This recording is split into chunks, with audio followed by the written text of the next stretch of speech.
وہی حافظ بن رہے ہیں۔ آج جو اس بات کی ہے کہ پڑھے لکھے خاندانوں سے، پیسے والوں کے خاندانوں سے حافظ قرآن بنے، عالم دین بنے، دائی بنے، مبلغ بنے، تاکہ وہ خدمت بے فکر ہو کر کے خدمت انجام دے سکے۔ ایسا ادارہ ہمیں قائم کرنے کی ضرورت ہے، ایسا ادارہ قائم کرنے کی ضرورت ہے کہ پڑھا لکھا اور دولت والا بھی اس ادارے کو دیکھے تو کہے ہاں اس ادارے میں اپنے بچے کو ہم بھیج سکتے ہیں، یہ ادارہ۔ ہمارے چینل کو سبسکرائب کیجئے، لائک کیجئے، شیئر کیجئے، ویڈیوز کیسے ہیں کمنٹس میں ضرور لکھیے۔ اگلے ویڈیوز کو دیکھنے کے لیے بیل آئیکن پر کلک کیجئے اور مکہ سنٹر میں ہے، اجمیر معلیٰ سنٹر میں ہے۔ حضور کو اللہ نے دنیا کے سنٹر میں پیدا کیا اور غریب نواز کو اللہ نے بر صغیر کے سنٹر میں بھیجا، بلکہ حضور علیہ الصلوۃ والتسلیم نے بر صغیر کے سنٹر میں بھیجا۔ اور آپ دوسرے طریقے سے دیکھیں، جس طریقے سے مکہ کفر و شرک کا گہوارہ تھا، اسی طریقے سے یہ اجمیر اور پورے ہندوستان کا خطہ کفر و شرک کا گہوارہ تھا۔ جس طریقے سے حضور علیہ الصلوۃ والتسلیم نے مکے میں پیدا ہو کر توحید کی شمع روشن کی ہے، اسی طریقے سے غریب نواز بھی اجمیر میں آ کر توحید کی شمع روشن کرتے ہیں۔ جس طریقے سے آقا کریم صلی اللہ تعالی علیہ وسلم نے صحابہ کی جھرمٹ میں بیٹھ کر علم کو فروغ دیا ہے، اسی طریقے سے اجمیر معلیٰ میں بیٹھ کر سرکار غریب نواز نے بھی اپنے خلفاء کے ذریعہ علم کو فروغ دیا ہے اور جگہ جگہ بھیجا۔ آپ دیکھیں گے کہ حضور علیہ الصلوۃ والتسلیم مکے میں بیٹھتے ہیں تو بیٹھنے کے بعد ہر ایک کو الگ الگ تبلیغ کے لیے، دعوت کے لیے الگ الگ خطوں میں بھیجتے ہیں، یہاں تک کہ بعد میں جب خلفاء راشدین کا زمانہ آتا ہے تو حضرت مولا علی شیر خدا نے مکہ کے بجائے، مدینہ کے بجائے اپنا سنٹر جو بنایا ہے، جس کو بنایا ہے کوفہ میں بنایا ہے۔ تو کوئی صحابی کوفہ میں گئے، کوئی صحابی مصر میں گئے، کوئی صحابی فلسطین میں گئے، کوئی صحابی کسی اور علاقے میں گئے، اور مختلف علاقوں میں جانے کے بعد انہوں نے علم کی شمع روشن کی۔ سرکار غریب نواز کی تاریخ اٹھائیں، آپ دیکھیں گے قطب الدین بختیار کاکی کو انہوں نے کہاں بٹھایا؟ قطب الدین بختیار کاکی کو انہوں نے دلی کی سرزمین پر بٹھایا۔ حضرت سیدنا ناگوری رحمۃ اللہ تعالی علیہ ہیں، جن کا نام ذہن میں نہیں آ رہا ہے، ان کو ناگور شریف میں حمید الدین ناگوری رحمۃ اللہ تعالی علیہ کو کہاں بیٹھایا؟ ناگور کی سرزمین پر بٹھایا۔ بابا فرید قطب الدین بختیار کاکی کے مرید ہیں، لیکن حضور علیہ الصلوۃ والتسلیم کے یہ عطائے رسول سرکار غریب نواز کے بھی فیض یافتہ ہیں، انہیں اجودل کی سرزمین پر بھیجا گیا ہے۔ آپ خلفاء کی پوری فہرست دیکھیں اور پھر خلفاء کے بعد ہندوستان کے مختلف علاقوں میں تبلیغ دین کے لیے اسی طریقے سے انہوں نے بھیجا ہے، جس طریقے سے آقا کریم صلی اللہ تعالی علیہ وسلم اپنے صحابہ اکرام کو، یا بعد میں صحابہ اکرام خود سے اپنے خلیفہ کے ذریعہ دوسرے علاقوں میں جا کر دعوت و تبلیغ کا فریضہ انجام دے رہے تھے۔ عزیزان محترم، اور پھر انہوں نے علم کا کام جو کیا ہے، وہ علمی کام آج ہم سمجھتے ہیں کہ یہ اولیاء کرام اور بزرگان دین ہے، یہ تو بابا ہے، یہ تو بابا ہوں گے، لیکن یاد رکھیں یہ سارے کے سارے جو صوفیاء ہیں اور اولیاء کرام ہیں، پہلے انہوں نے علم حاصل کرنے کے لیے جد و جہد کی ہے، علم حاصل کرنے کے لیے جد و جہد کیا ہے۔ انہوں نے حافظ قرآن ہوئے ہیں، قاری قرآن ہوئے ہیں، علم معقولات و منقولات کو حاصل کیا ہے، محدث ہوئے ہیں، فقیہ ہوئے ہیں۔ سرکار غریب نواز حافظ قرآن اور قاری قرآن، ایسا قرآن پڑھتے تھے کہ ایک سما بن جایا کرتا تھا، ایک سما بن جایا کرتا تھا۔ یہی وجہ تھی کہ سمرقند میں پہنچے تو آپ کے استاذ محترم نے مصلی پر انہیں کھڑا کر دیا۔ وہ مسجد جہاں چند نمازی فجر میں آتے تھے، سرکار غریب نواز کے قرآن کی برکت سے فجر میں مسجد بھر جایا کرتی تھی۔ وہ سرکار غریب نواز تھے، جب سوتے تھے تو قرآن کے نور سے پورا وہ روشن ہوا کرتا تھا۔ کسی نے کہا آج حافظ قرآن بننے کی انہوں نے تمنا کی، پیارے آج حافظ قرآن تو بہت ہو گئے ہیں، دعا یہ کرنی چاہیے کہ اللہ حافظ قرآن کے ساتھ عامل قرآن بھی بنا دے، ہے نا۔ حافظ قرآن ہونا حقیقتاً کمال نہیں ہے، حافظ قرآن کے ساتھ ساتھ عامل قرآن ہونا کمال ہے نا۔ سوتے تھے تو کمرہ روشن ہوتا تھا، سوتے تھے تو کمرہ روشن ہوتا تھا، تو پوچھا کسی نے کہا حضور اپنے استاذ محترم سے، یہ معین الدین سوتے ہیں تو کمرے میں روشنی ہوتی ہے۔ کہا بیٹے تم نہیں جانتے کہ معین الدین کا مقام کیا ہے نا، تم نے قرآن کو یاد کیا ہوا ہے، اس نے یاد بھی کیا ہوا ہے، عمل بھی کیا ہوا ہے نا۔ یہ قرآن کو سینے میں بھی محفوظ رکھتا ہے، عملی طور کے سانچے میں بھی ڈھلا ہوا ہے۔ یہی وجہ ہے کہ جب یہ سوتا ہے تو قرآن کا نور اس کی حفاظت کرتا ہے نا۔ مولا علی شیر خدا نے فرمایا نا، مولا علی شیر خدا نے، کسی نے پوچھا بتایا کہ علم بہتر ہے کہ مال بہتر ہے؟ آپ نے بہت طریقے سے جواب دیا، اور اس میں یہ بھی جواب تھا کہ مال، جب بندہ سوتا ہے تو مال کا ڈر رہتا ہے، وہ سوتا ہے مال کی حفاظت کرتا ہے، لیکن جو عالم ہوتا ہے، عامل ہوتا ہے دین کا، تو وہ سوتا ہے تو اس کا علم اس کی حفاظت کرتا ہے نا، اس کی علم اس کی حفاظت کرتا ہے. مالدار اپنی دولت کی حفاظت کرتا ہے، اور علم کی حفاظت جو ہے علم اپنے عالم کی حفاظت کرتا ہے. تو یہ غریب نواز رحمت اللہ تعالی علیہ تھا کی شان تھی. آپ مکہ اور صحن حرم میں بیٹھ کر، مکہ مدینہ میں بیٹھ کر کئی سالوں تک قرآن اور حدیث کا علم جو ہے وہ لوگوں کو تبلیغ کیا ہے اور درس دیا ہے. اور اپنے زمانے کے بڑے بڑے علماء آتے تھے اور آپ سے علم حدیث جو سیکھا کرتے تھے اور علم حدیث حاصل کیا کرتے تھے، علم قرآن حاصل کیا کرتے تھے. اور پھر آقا کریم صلی اللہ تعالی علیہ وآلہ وسلم کی بارگاہ سے انہیں ہندوستان کی سرزمین پر بھیجا گیا ہے. اسی انہیں عطائے رسول کہا جاتا ہے، عطائے رسول کہا جاتا ہے. یہاں پر ایک بات تو یاد آ رہی ہے کہ سرکار غریب نواز سے پہلے بھی بہت سارے لوگ اعتراض کرتے ہیں کہ بھئی آپ کیسے کہتے ہیں کہ ہندوستان میں آنے سے غریب نواز کے یہ ہوا؟ غریب نواز سے پہلے بھی بہت سارے مسلمان آئے تھے، بہت سارے اولیاء کرام آئے تھے. ہم کہتے ہیں جی ہاں بے شک آئے تھے، اسی طریقے سے آئے تھے جیسے حضور کی آنے سے پہلے کم و بیش 1,24,000 انبیاء و رسول آئے تھے.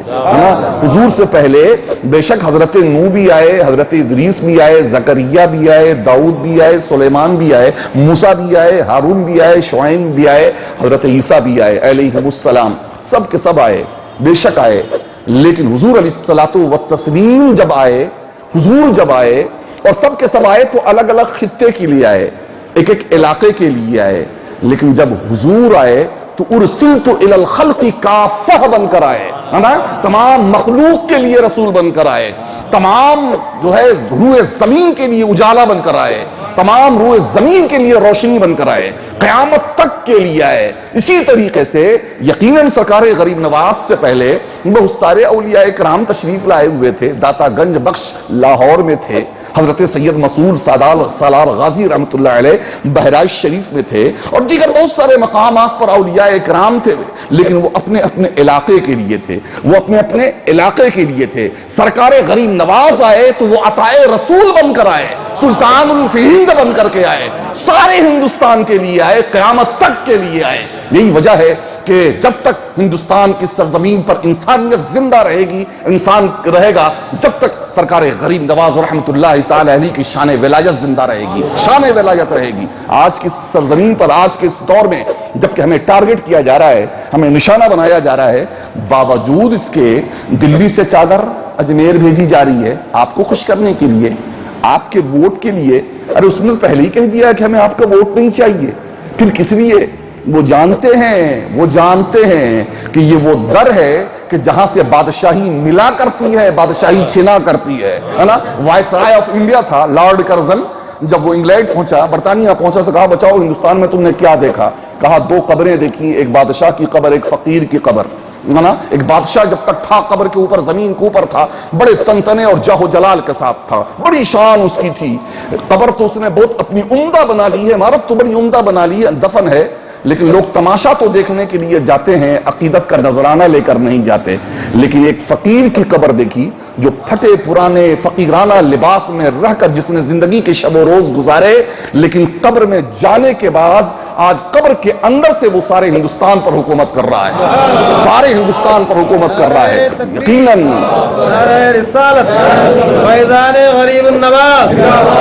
بتتے ہیں کہ یہاں سے حکومت تو یہاں سے ملا کرتی ہے اور یہاں سے چھنا کرتی ہے. فقیر مانگنے شاہوں کے در پہ جاتے ہیں، فقیر مانگنے شاہوں کے در پہ جاتے ہیں، یہاں تو شاہ بھی بن کر فقیر آتے ہیں.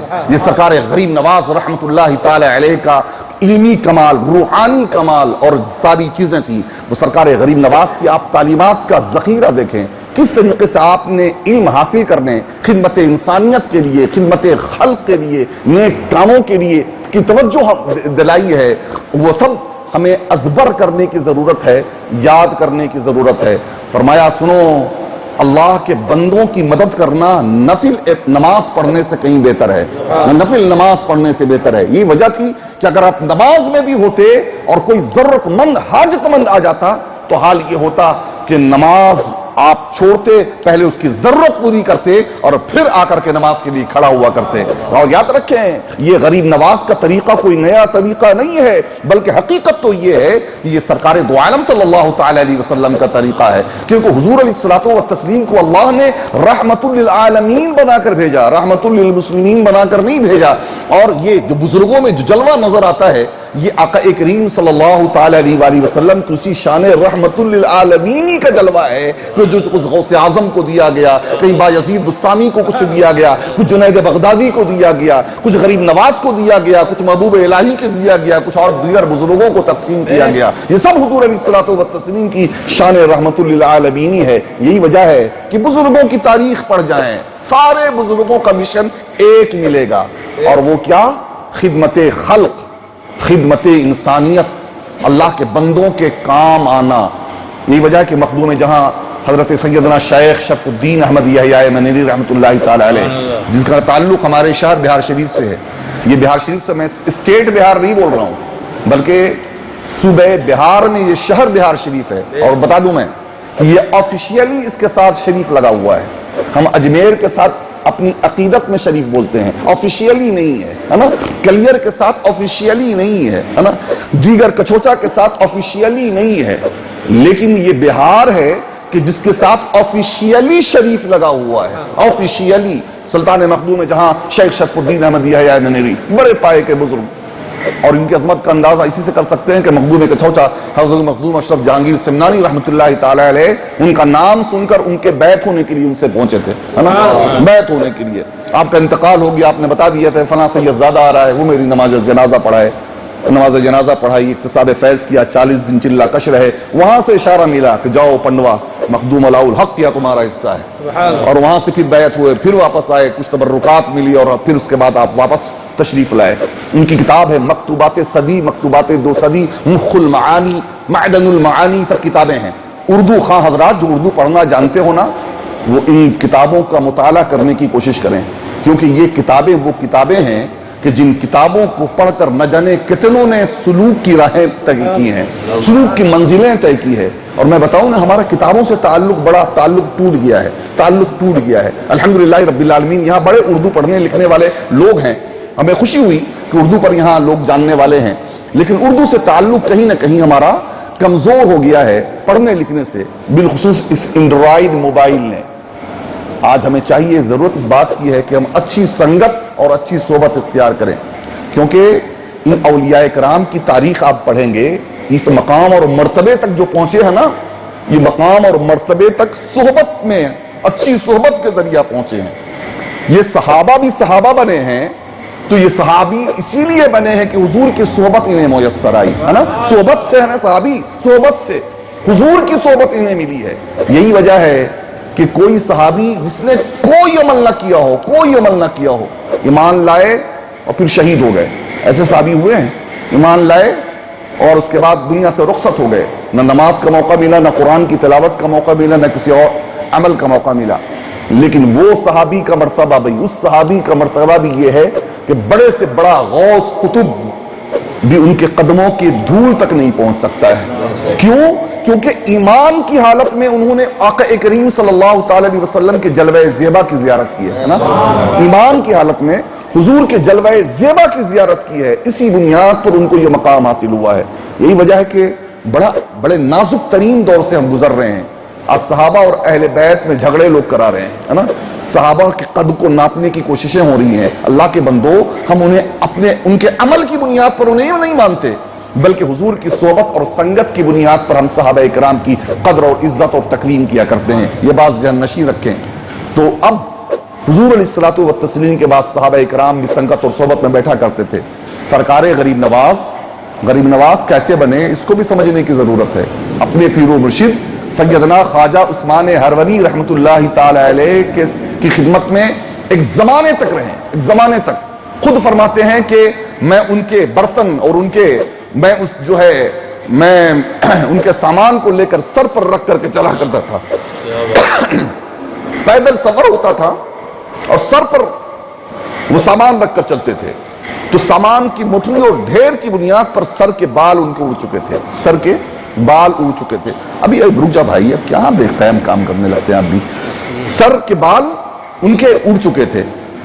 تو یہ خدمت کی بنیاد پر اور صحبت کی بنیاد پر سلطان المحققین سیدنا خواجہ معین الدین حسن چشتی سنجری رحمۃ اللہ تعالی علیہ سے کسی نے پوچھا کہ حضور والا, کوئی زمانہ اگر ایسا آ جائے جہاں ولی نہ ملے تو پھر ہمیں کس کی صحبت اختیار کرنی چاہیے؟ جب ولی نہ ملے تو کس کی سنگت اور صحبت اختیار کریں؟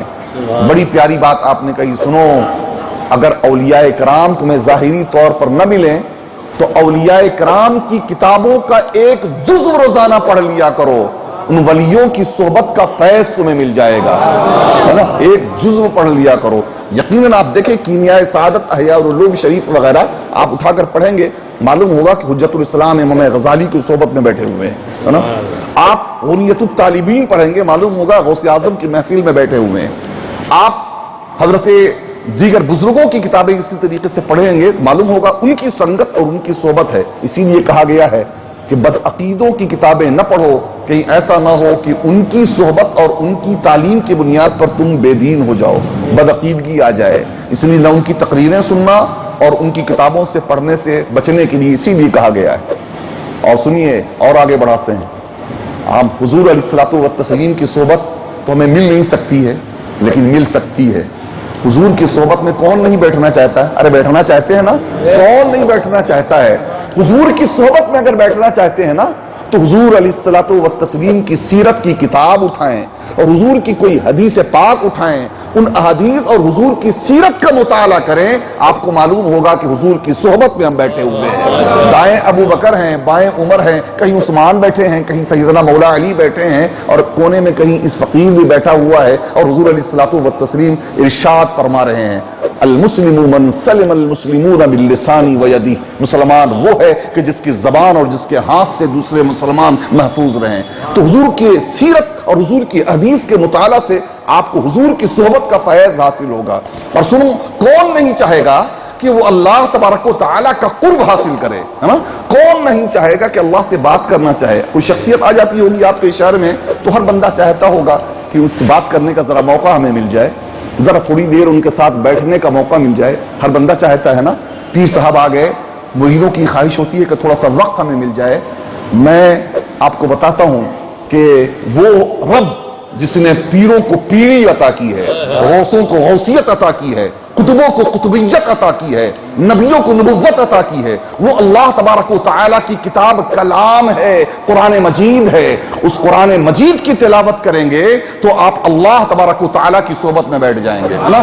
اللہ تبارک و تعالیٰ سے گویا ہم کلام ہوں گے, اور نماز پڑھیں گے تو اللہ کا قرب حاصل ہوگا. مولا علی شیر خدا کا یہ قول بڑا مشہور ہے, فرماتے ہیں کہ جب میں اللہ تبارک و تعالیٰ سے قرب حاصل کرنا چاہتا ہوں نماز پڑھتا ہوں, اور جب اللہ سے بات کرنا چاہتا ہوں تو قرآن کی تلاوت کرتا ہوں, ہے نا. تو قرآن کی تلاوت کریں, قرآن سے تعلق مضبوط کریں.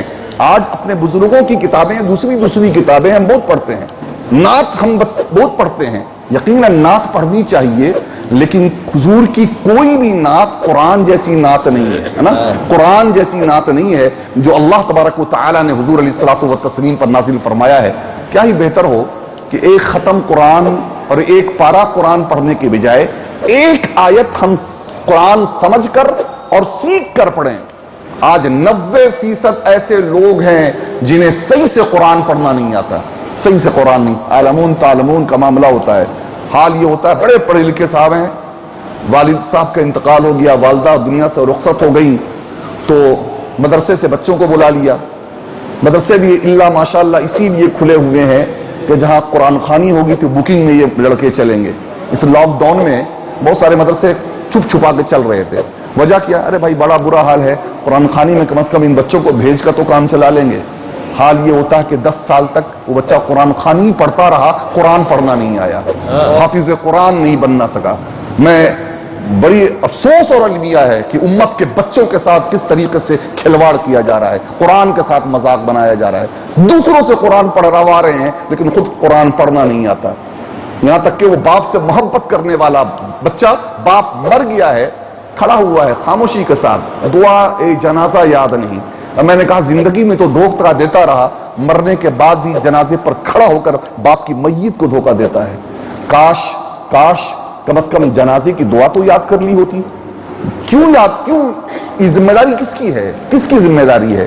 وہ والدین جو اپنے بچوں پر لاکھوں کروڑوں خرچ کرتے ہیں اور نہ جانے کیسی کیسی پراپرٹیز کا انتظام کر کے جاتے ہیں، لیکن حال یہ ہوتا ہے کہ ان بچوں کو دین نہیں سکھاتے ہیں. اور جس کو پاس دین اگر یہ ہے تو الا ماشاء اللہ آج دین کو بھی تماشا اور مذاق بنا دیا گیا ہے، اور دین بھی ایک طریقے سے بزنس کا معاملہ، دین کا معاملہ بھی ایک بزنس کی طرح بن گیا ہے. الا ماشاء اللہ دین کی تعلیم کسی کے پاس اگر ہے تو دنیا کی خبر نہیں، اور دنیا کی تعلیم کسی کے پاس اگر ہے تو دین کا اسے پتہ نہیں ہے. دین اور دنیا کی تعلیم دو خانوں میں تقسیم ہو گئی ہے. آخری بات میں کہہ کر اپنی گفتگو ختم کرتا ہوں. یاد رکھیں میں نے جہاں سے بات شروع کی تھی کہ حالات اور زمانے کے مطابق ہمارے اسلاف اور ہمارے بزرگان دین نے تعلیم حاصل کی ہے، اور تعلیم حاصل کرنے کے بعد اس کا فروغ بھی کیا ہے. سرکار دو عالم صلی اللہ تعالی علیہ وآلہ وسلم نے اپنے صحابہ کرام کو، حضرت زید بن ثابت کو عبرانی زبان سیکھنے کا حکم دیا تاکہ اس زبان میں جب قرآن آئے، ذرا بند کر دو یار، بند ہی کر دو اب، بارش ہو رہی ہے، تاکہ اس زبان میں لوگوں کے جب خطوط آئے سلاطین زمانہ کے تو تم اس کے جواب دے سکو. تو پتا چلا کہ حضور نے کوئی تقسیم نہیں کی ہے، تقسیم ہم نے کی ہے. ہم نے تقسیم کی ہے، دین اور دنیا کو دو خانوں میں تقسیم کر دیا ہے.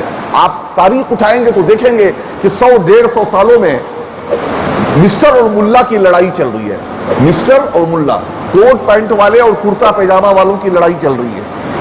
مسٹر کہتا ہے کہ ملاؤں نے، مولویوں نے تو دین کو نماز تک محدود کر کے رکھ دیا ہے، اور یہ کر دیا ہے اور وہ کر دیا ہے، لوگوں کو پیچھے دھکیل دیا ہے. اور دوسری جانب مولوی حضرات کہہ رہے ہیں کہ ملاؤں کو یہ جو مسٹر ہیں، یہ مسٹروں کا حال یہ ہے کہ انہیں تو استنجا کرنے کا طریقہ بھی نہیں، انہیں پیشاب کرنے کا بھی ڈھنگ نہیں ہے، استنجا کرنے کا بھی طریقہ نہیں ہے. یہ دونوں کی لڑائیاں چل رہی ہیں. میں یوں ہی نہیں کہہ رہا ہوں، آپ کتابیں اٹھائیں، باضابطہ اس موضوعات پر کتابیں لکھی گئی ہیں اور ایک دوسرے کو سامنے کھڑے ہوئے ہیں. لیکن کیا ہی اچھا ہوتا کہ دونوں ایک دوسرے کے قریب آتے. مسٹر ملا سے دین کا علم حاصل کرتا اور ملا مسٹر سے دنیا کا علم حاصل کرتا تو آج قوم کے اندر دونوں طرح کی تعلیم حاصل ہوتی، دونوں طرح کی تعلیم اس قوم کے اندر ہوتی. میں بڑی ذمہ داری کے ساتھ عرض کر رہا ہوں کہ آج ہمارے معاشرے میں بچھڑنے کی وجہ یہی ہے کہ ہم نے دین اور دنیا کی تعلیم کو تقسیم کر دیا ہے.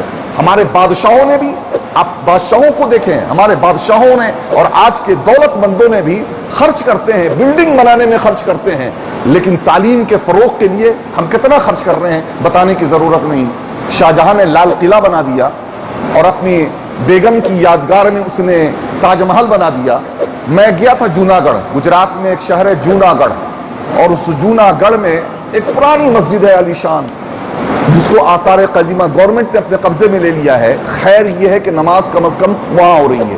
نماز کے بعد جب میں نے بغل میں ایک اور عمارت تھی، بہت بڑی عمارت تھی، تو لوگ مجھے گھمانے کے لیے اس عمارت میں بھی لے گئے. تو میں نے پوچھا کہ یہ کیسی عمارت ہے؟ تو بتانے والے نے بتایا کہ یہاں کے نواب تھے، یہاں کے جوناگڑھ کے نواب تھے. نام میرا ذہن میں میرے نہیں رہ گیا. کہا کہ ان نواب نے عالیشان مسجد بنائی تھی. انہوں نے 3 لاکھ روپے، اس زمانے کے 3 لاکھ روپے خرچ کر کے مسجد بنائی تھی، اور 5 لاکھ اشرفیاں سونا خرچ کر کے انہوں نے اپنا مقبرہ بنایا تھا، اپنا قبر بنایا تھا. لیکن حال یہ ہوا کہ جب انڈیا پاکستان جب بنا ہے تو یہ چاہتے تھے کہ جوناگڑھ پاکستان میں رہے، لیکن پاکستان میں نہ رہا، یہ جوناگڑھ انڈیا میں آ گیا.